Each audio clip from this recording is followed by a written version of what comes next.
right, everybody, how are you doing? Thank you for coming back. This is S. Anthony Thomas. This is the S. Anthony Thomas Show. And in this episode, I chat with 10-year comedy vet, a.k.a. an official comedy OG now, actress, writer, and podcast host LaTice Klapa. We talk about her comedy beginnings and her uncanny ability to be in 700 places at once. It's kind of weird what I just said, right? You probably are going, what are you talking about? No one could be in 700 places at once. Well, she can. And if you don't believe me, listen to this episode. And after you listen to this episode, you're going to think you probably should have said 900 places. Are you ready? Of course you are. Let's do it.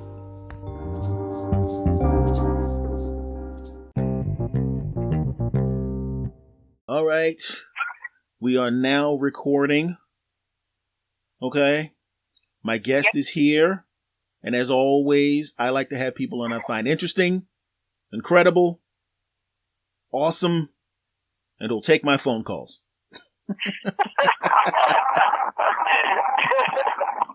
Okay, my guest today is LaTice Klapa. How are you doing? I'm doing well. Thank you so much for having me. This is an interesting thing because we follow each other on Facebook. Yeah, a while ago. Yeah, and then I was stalking you on Instagram. Yeah. Yeah. Well, see, what happened was I asked you to be a guest on the show right after the restraining order stopped. So we can. Is that how that works? We can talk freely now. Yes. It's really. And Go ahead. I'm sorry. No, I was just about to say, and we're good amount of feet away from each other. Indeed. You know what I saw? I saw. First of all, I want to congratulate you because I saw online because as I said, as everyone should know, we do follow each other on social media. 10 years. Yeah. I feel weird. Yeah, I just hit 10 years, January 14th. 10 years in the game. You do realize that you have achieved official comedy OG status. What? Is that the year that you get that? Yeah. I didn't know. Yeah, it's kind of like if you're on YouTube and you have 100,000 subscribers and they give you that. Yeah. Get inducted. Special place. You get that special place. I like that.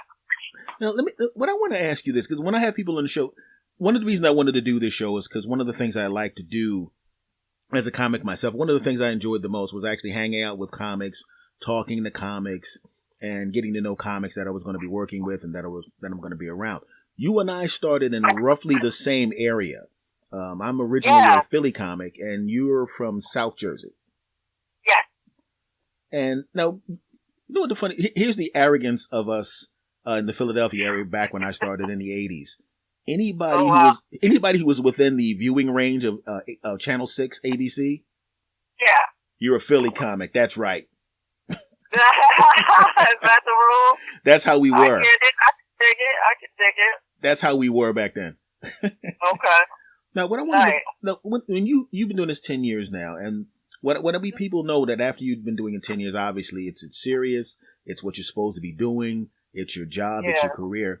But one of the things I always found fascinating was what made a person decide to do it. I love origin stories. They always fascinate me. And I want to know why. Why and how. Yeah, I have a pretty interesting story, I think. I fell into it by accident, to be honest. Let me see. So 2008, December of 2008, I went to actually see a friend of mine that I went to high school with, and she was performing at the Comedy Stop in Atlantic City. Mm-hmm. And after the show, a comedian that I know you know, Coleman Green, he was there supporting her, and we were all just hanging out after the show talking, and all of a sudden he says, you know, you're pretty funny, you should get on stage. And I'm like, yeah, right. And he was like, no, I'm serious. We're going to take you to an open mic. You know, you sign up, and you do 5 minutes. And I'm like, he's talking to me like I knew what he was talking. I was like, I don't even know what you mean. What do you mean I'm just going to get up and do 5 minutes. What does that mean? He's like, yeah, you're going to start writing, material. I'm like, huh? So I said, okay. Now, the little backstory about me is, like, I've always been the funny, crazy friend. Like, in 6th grade, I was crowned the girl class clown, and it stuck forever. And, so I've always just been crazy. Like, I liked funny. But I never thought that I could get on stage.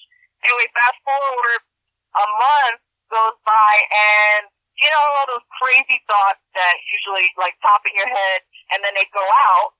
I started writing this stuff down, and by January, I had material. And it just so happened January 14th, they took me right to the Comedy Cabaret in Northeast Philly, and Pat O'Donnell was hosting, and I knew no one except them, and, like, some of the people that I worked with at my office at the time, I was in real estate.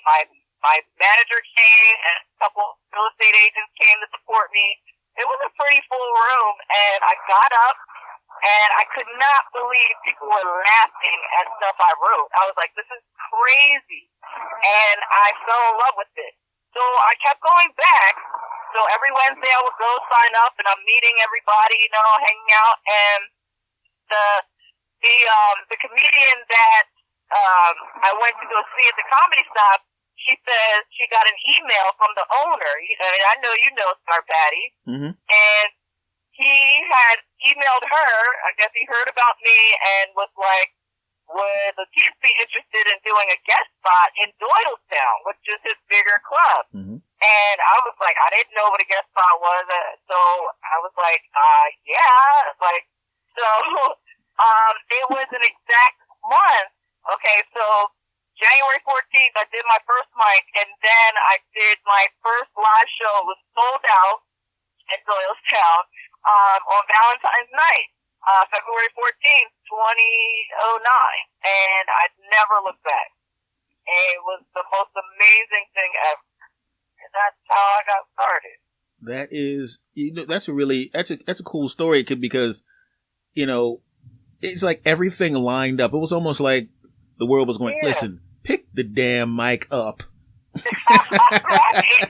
I think you're right. Like, yeah, everything just like how, just to meet Coleman, and then, so he was like my mentor for years. And then I was able to meet so many comedians, but then Keith Purnell, really good mentor to me too, because not only like does he headline, but he booked shows. So he would hire me for different shows, and I would, host, or then I started to feature, and and I absolutely love it. I said, and I always say, like, that is my high. Like, comedy is my drug of choice, to be honest.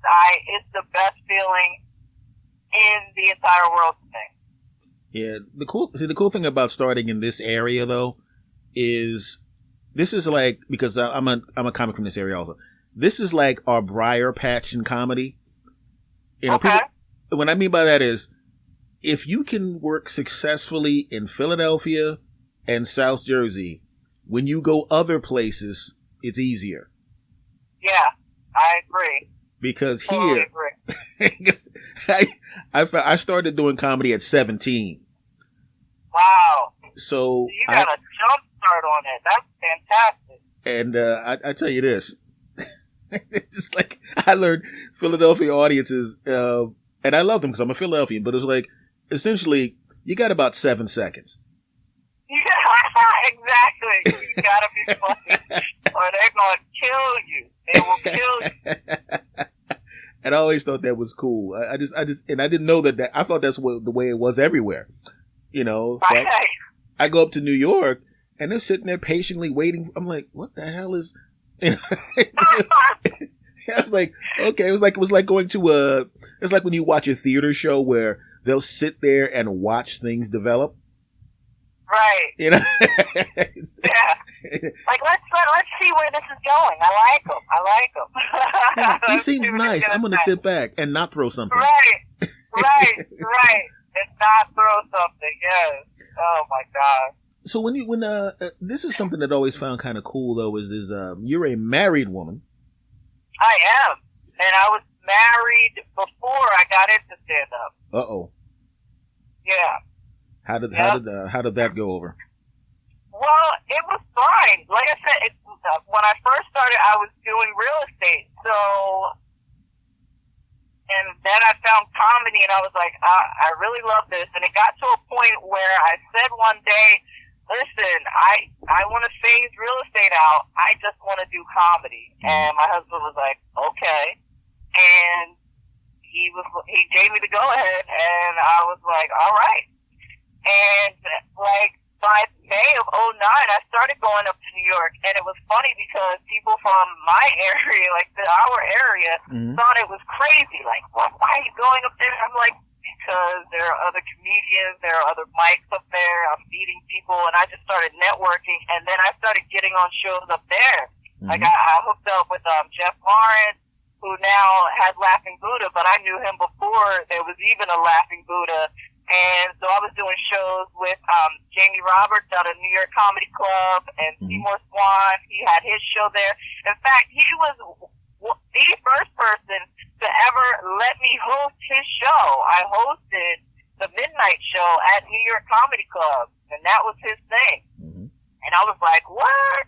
Yeah, so by like 2010, 2011, yeah, I was heavy. Like I'm going back and forth, and I loved it.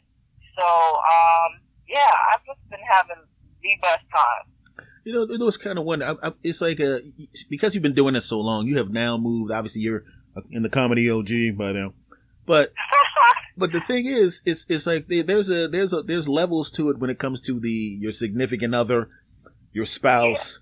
Yeah. You know, in the beginning, like when did he stop coming to all the shows? Because I know in the beginning it was every Friday. Go ahead. Well, even in the beginning, like, you know, there were certain shows he would come for, especially, like, I would do bringer shows, so I'm like, yeah, I need you. Like, I need you and, like, 4 other people. And then I was like, I don't want to do those anymore. So, but, no, I got to a point now where I'm like, I don't need you there. I'd rather you not be there. Do you get nervous? No, I'm not nervous that he's there. To me, and I don't know if anyone else can relate to this, but he sucks the fun out of rooms sometimes. And here's the problem with him.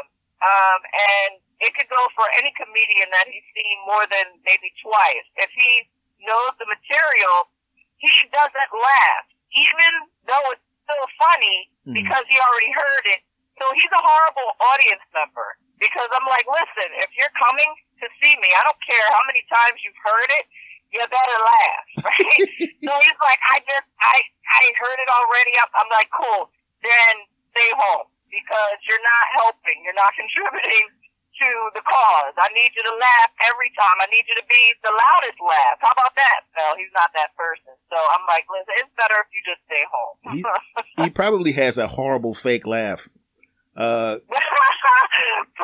Because mine sucks. So, but I've never heard it, so I wouldn't even know what his horrible fake laugh sounds like. He's never tried to do it. Yeah, this is what because I lived with a couple of ladies during my time, and I knew that they had moved to comedy OG significant other status. Because this is a hilarious. One girlfriend I was living with, and she would come to the shows, and I would see other girlfriends and other husbands and wives and other would come to the show and do what you wanted, laugh, come on, get into it. We had been together for a while, and this is what she did. She usually would look at the schedule and she goes, "Okay, how far is that one?" I would go, "About an hour." "Okay, how much new material are you doing?" I go, "About 8 minutes." "I'm not driving an hour for no 8 minutes." No, are you serious? Yeah, she goes. An equation. Oh wow. She would go, "I am not coming unless you have 30 new minutes." And wow. I thought it was hilarious. First of all, that's not even how it works, number one. And number two, like, just be supportive. Don't be telling me how much new material I should have. That's insane. I thought it was, to me, the thing is, I never take, by the way, I'm not with her anymore, but that's another story. I know you aren't. I know you aren't. I didn't need you to tell me that part because I would have been like, yo, you got to go. I mean, that is that. I just thought it's just a weird thing. And because I see you, like you said, you have the supportive comedy spouses, and they believe you, and they support you. Just doesn't have, even if they're not there, you know, you're being supported even if they're not there. Yeah. So now you move from the comedy of LaTice Klapa to the podcast radio show. Oh yeah. Now, I absolutely love. So, Beautiful. What is the now? How long have you actually been doing that? The Funny Butts radio show? 2 years. We're actually over 2.5 years now. We're at like episode. I think we just did episode 119 tonight. I think. So yeah, June 2nd is our anniversary, and it will be 3 years this year. Whoa! Congratulations! Yeah. Thank you. Thank you. Now that got to be a lot of fun too, because you get to hang out. Yeah. With the comics, it'll be the equivalent of because you have the comedy breakfast. I do. I help keep that going. It's just a once a month thing where and it's funny how that started. It actually started with Julia Scotti and myself because we were like, we have a great community around this area of just comedians, but everyone's doing different shows. You never really get to see anyone. So we were like, we should just like have a meal, like sit down, because there's no pressure. You can hang out. It's good for networking. And everybody's like, yeah, that'll be cool. And that's been going for like 5 years, actually. I think like we took a dip. It was a lull where I think there was a year missing, but we've been doing it a total of 5 years or so. Well, that's the funny thing about it was what people don't know about comics is, especially if you started out within the same year or two, is you ascend the comedy ladder at roughly the same speed. So right. you're doing showcases and open mic nights and doing spots. And then all of a sudden, you're all emceeing, right? Right. And you're all featuring, and you're all closing. It's and it's very similar to like as comics, even if we don't know each other, we're kind of like siblings in a way. We kind of grew up in the same comedy house. You know what I mean? Right. It is. That's such a good analogy. That's true. And we have this. And so you automatically feel close to people that you started out with, and then you create this bond for sure. And it's just really weird, because back then what happened was I don't know if you do it now. Well, you got of course you can't do what I'm about to say because you got the family, but at the time I was in my early 20s, so I didn't have to worry about that crap. But but everybody would do gigs, and there was a bar on 2nd and Market. We would all get to and hang out till 4:00 in the morning. I mean, oh wow! I mean, it's illegal to do that. So what I meant was we left at 2. And everything's supposed to shut down at 2. and so we left at 2. That's what I want to put out there. And and I think that's a cool thing to have regarding the breakfast thing to get comics together, because it's great to have the FaceTime. Because when I was doing it, I always thought that one of my favorite things, especially when you have your act kind of polished up, that unit you want to use. So you kind of got that perfected. And there comes a time when it's like, after you finish your act, I remember being on stage in the middle of an act, and all I wanted to do was go, I wonder if the guys are at the bar right now. One brain is performing, and the other brain's going, I'm going to hang out with the guys. I'm going to try these new bits out and see. I feel you on that. I'm definitely the person that likes to hang out. I do. I think it's fun, especially if you're not too far from home. It just makes it a lot more exciting. I don't know, fun. And plus, like sometimes after shows, the audience members, they're like, yeah, we're going here. You should come. They want you to hang out, and they're buying you drinks. You're like, yeah, I love this. Listen. Get a free drink for being funny. I'm good. Yeah, let's do that. Now, you've done festivals. Yes, I have. And didn't you go to West Coast or something like that? Yeah, there was, Hope Blood was doing the Comics Rock convention out in LA, that just ended. We did the last one last April. And, but I was going out there. I think I went out there 3 years in a row, which was so much fun. But I got to go to Vegas for the World Series of Comedy. I got to do Boston for the Women in Comedy Festival. I just got accepted into the DC Comedy Festival, so that will be this May. And I'll probably be there like the 11th and the 12th of May.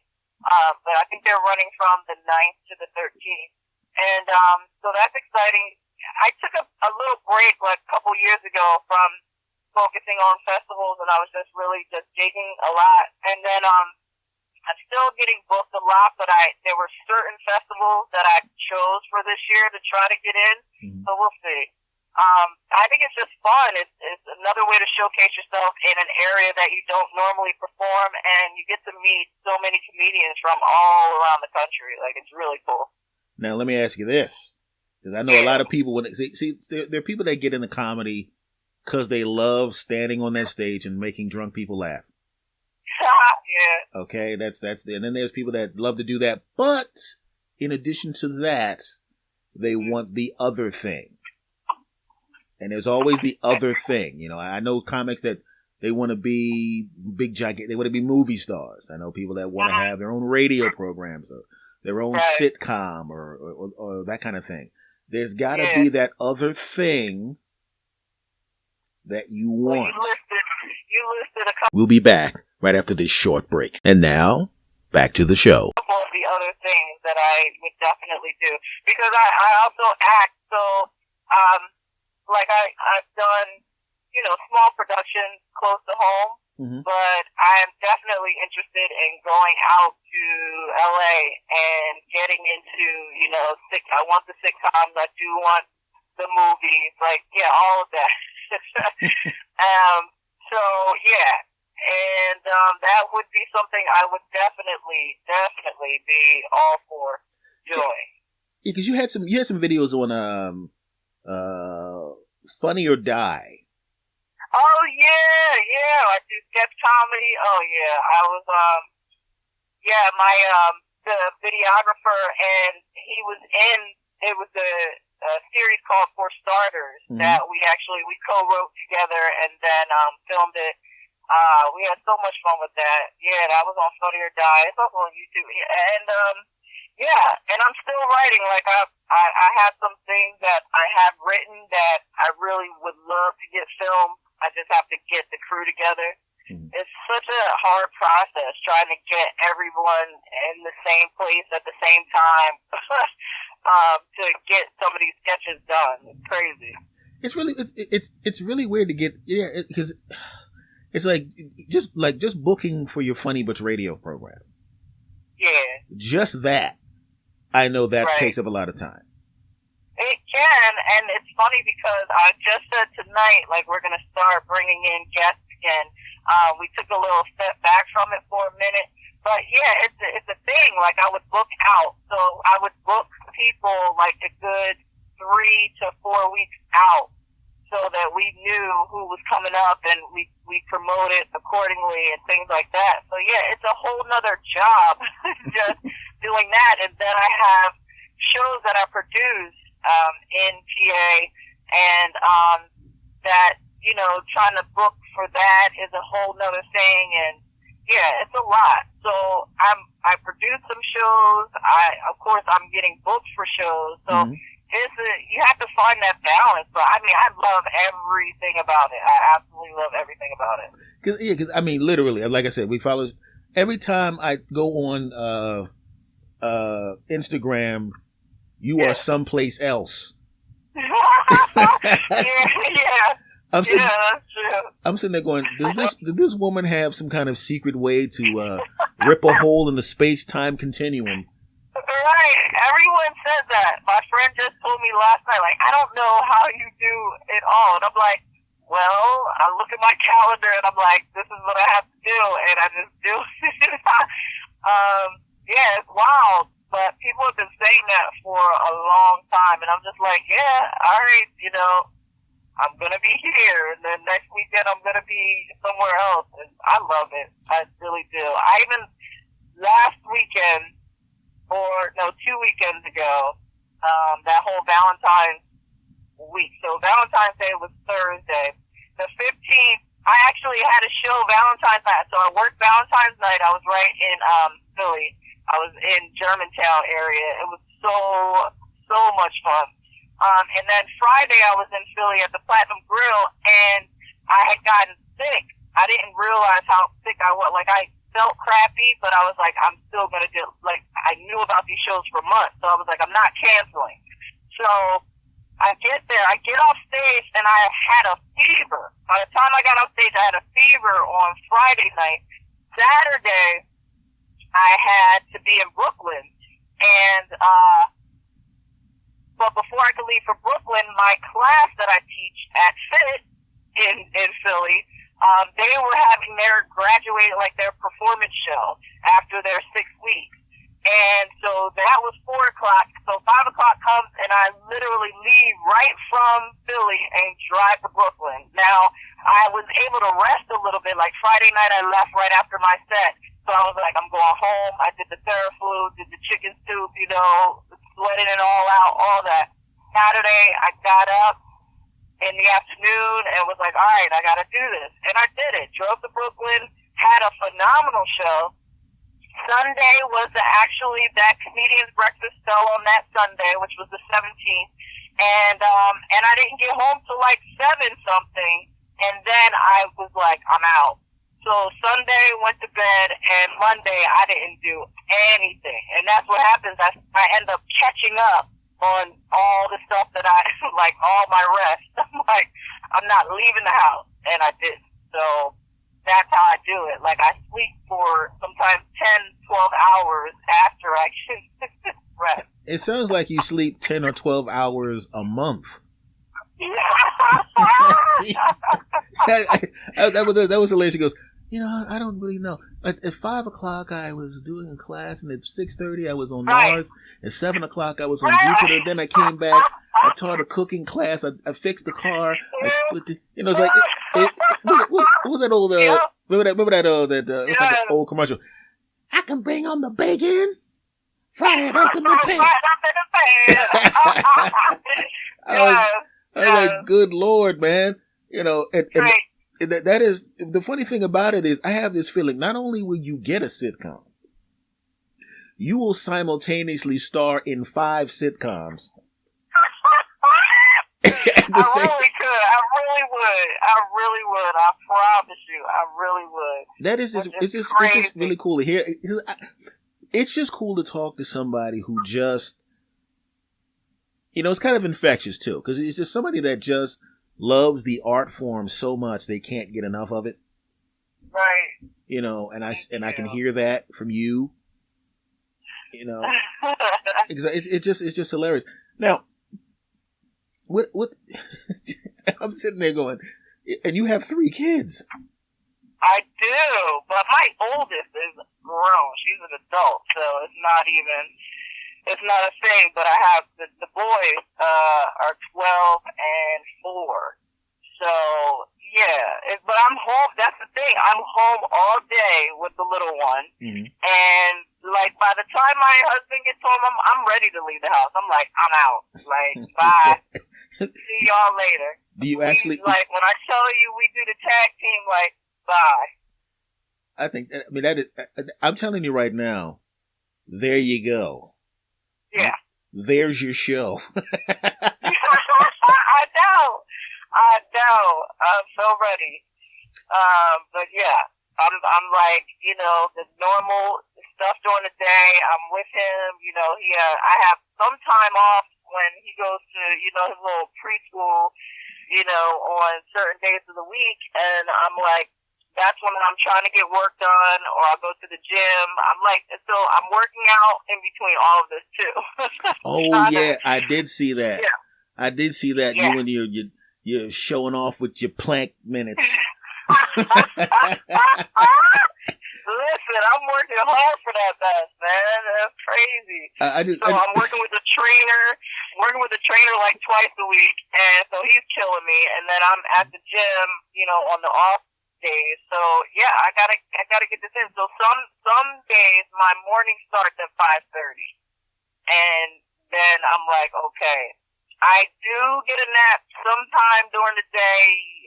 Like as soon as he lays down, sometimes I will be like, all right, I'm taking it down too. So anytime between like 3 and 5, I'm probably sleeping on any given day. So that's how I do it.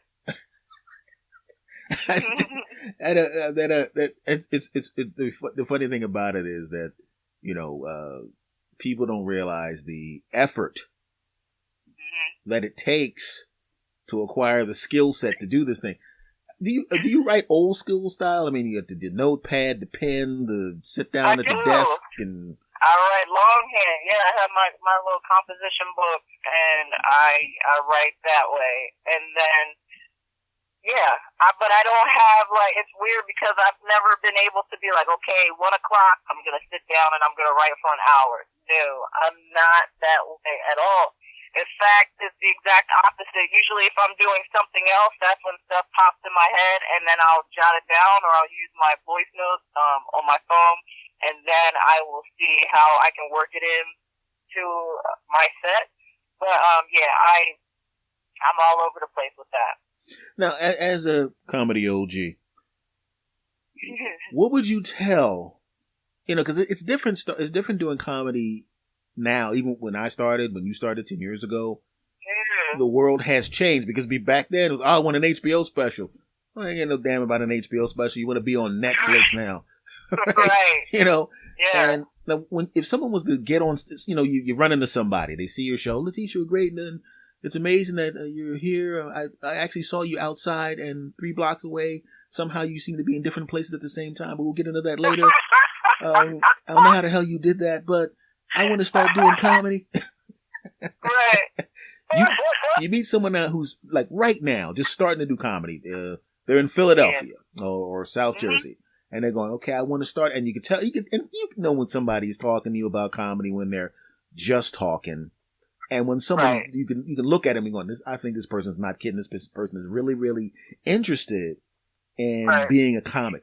If you had to tell this person what to do to start, what would you tell this neophyte?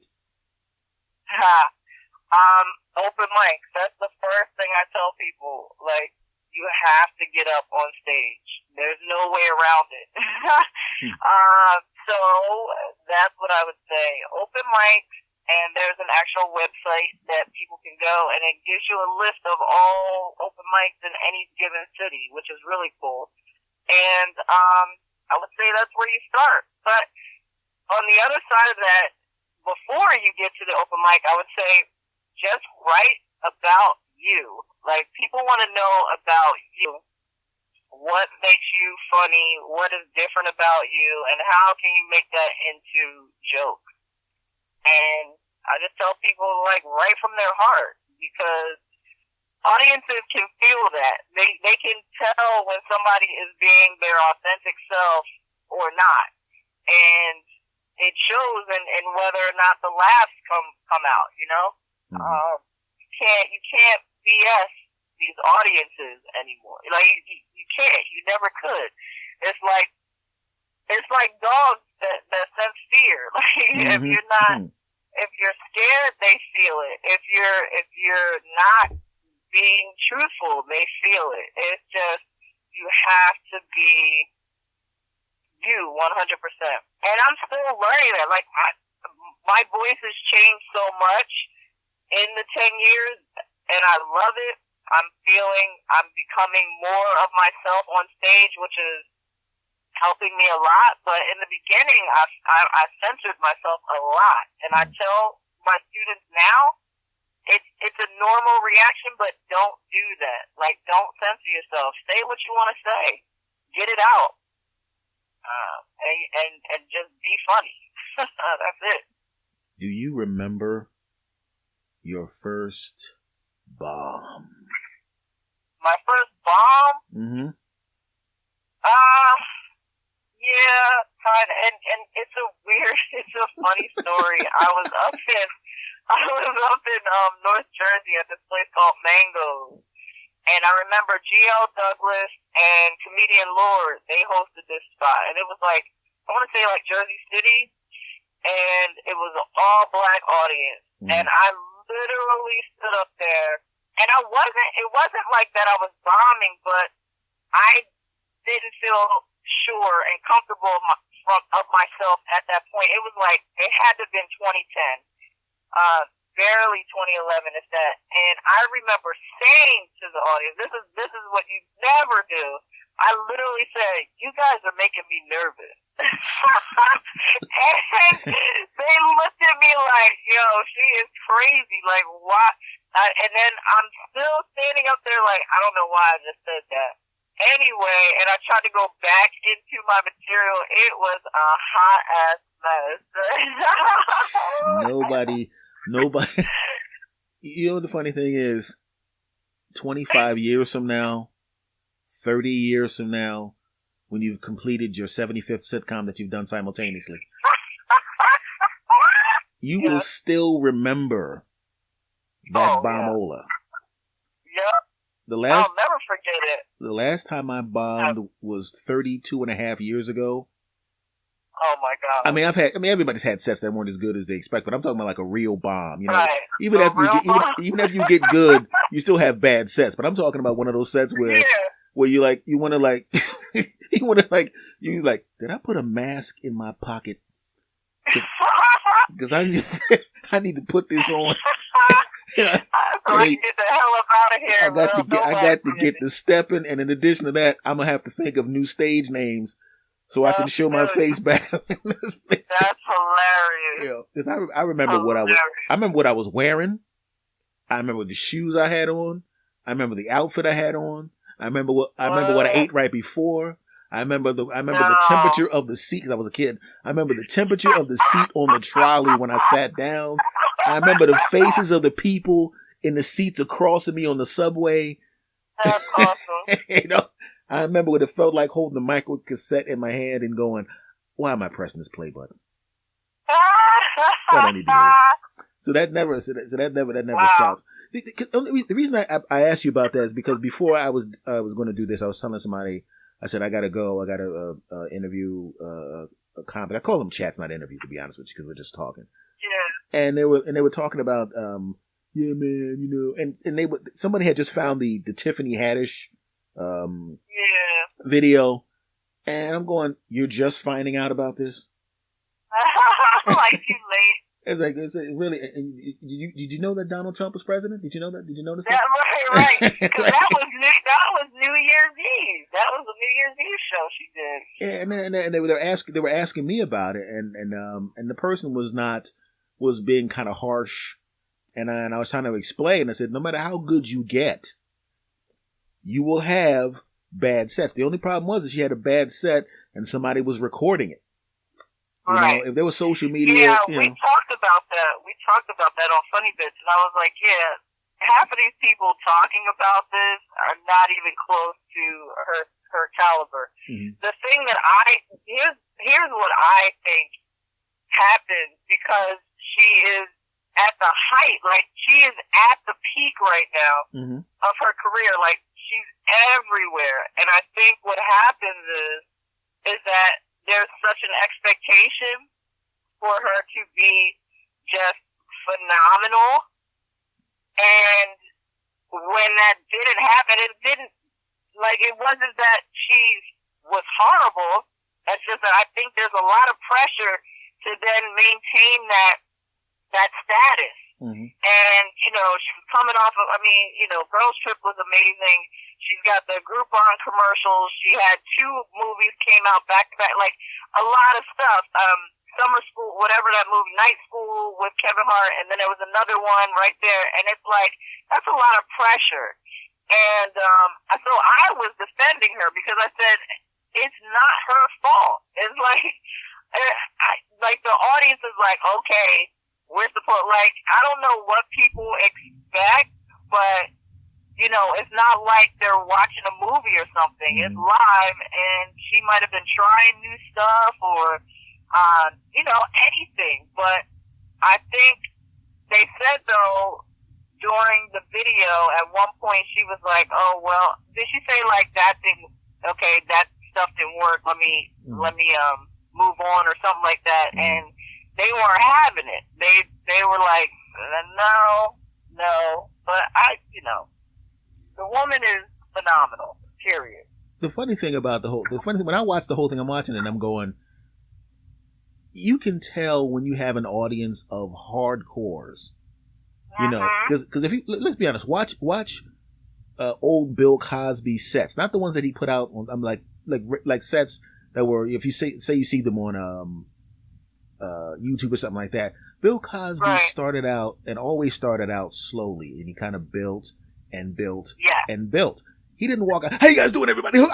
He never did that. That's not his style. Right. No, never. And Seinfeld's the same way. They come and they build slowly. Carlin's the same way. They build slowly. So you have an audience of people that over the course of time have learned what this person does and respect this person so much that they'll wait and let this person build something. Louis C.K., I'm bringing up people that, have other problems, but, but you know what I'm saying. You know what I mean? Right. But they were able to build. And with her, you already know she's good. She was good a long time ago. Go back and watch the tapes. Yeah. So it's not like she doesn't know what she's doing. But I think a lot of times you get a bunch of people because you're everywhere and you're just knocking the world's ass out. Let's be honest. It's all you need in 3,000 people is about a couple hundred haters. You know what I'm saying? Who, if there's a little bit of a lull, will take that up. Remember that it was a guy that literally ran up to the stage with a mic, with a phone, and was like, "Hey, yeah, she ain't nothing." And I think it was crazy. That's insane. He tried to clout chase, and he got attention, but it was attention that he didn't want because he keep forgetting she has millions of fans. Stupid. And right. They let it be known that they weren't exactly fans of what he was doing. But but I mean, everybody bombs. It didn't change anything about how I felt about it. And that wasn't a real bomb. It just wasn't what she expected. Wasn't. Yeah, it was just like, like, come on. Yeah. Anybody, it was real ridiculous. Yeah, comics know what a real bomb looks like and what it feels like, and that wasn't it. Okay. No, that was not it. And I was like, y'all just, all the haters came out of the woodwork. It's like, come on, y'all just waiting for somebody to just fail. Like, damn right. You're just waiting for that, and that's bad. So you finished taping the Funny Bits tonight. What's on tap? What's up next? I'm parked, and I am getting ready to go into an open mic. Okay, cool. Now, what I want to do before you go, because I want to before you go, sure, hit everybody up with your info. I'm going to link your stuff in the notes anyway, but tell everybody where they can see you, where they can find you, and I'm going to link up your web page and Funny Bits and everything like that. Awesome, thank you. I'm on all social media platforms under LaTice Comedy, which is LATICE Comedy. My website is LaTiceComedy.com. So all my dates are on there. I actually had some really cool news on the way to do Funny Bits tonight. I will be opening for Bob Saget on March 23rd. So that's a thing. Nice. I'm super excited about this. As well you should. Nice. Congratulations. Thank you. So you're the third person that knows about this. I think I'm still kind of in shock, but it's going to be an amazing night. So that's going to be there's going to be over 600 people there. Mm-hmm. So I'm just like, okay, one of the largest audiences that I've ever performed in front of. That's going to be awesome. But it's going to be right in Cherry Hill at the Catch JCC, so it's literally around the corner from my house. Well, you know you're ready, and you're going to do your thing. Yeah. And I want to thank you very, very much for coming on. I appreciate it. Go knock them dead when you work on the new stuff tonight. I know that's what you're going to be doing. And, of course, I just want to say thank you to you and also to the other 50 LaTices that are out there someplace simultaneously. Thank you to you guys as well. yeah, definitely. Oh, man, right, you're great. Thanks for having me. I appreciate it. Okay, take care. Thank you. Bye-bye. Thank you. Bye-bye. Bye.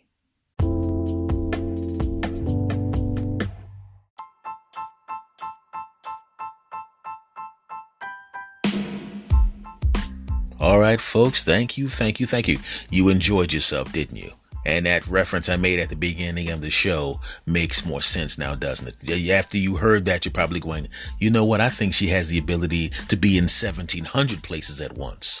And I think you're right. I think, oh my goodness, there's 500 of her here right now. How'd she do that? I hope you enjoyed the show. We enjoyed recording it. Thank you very, very much. Much love to you all, and I'll see you next time.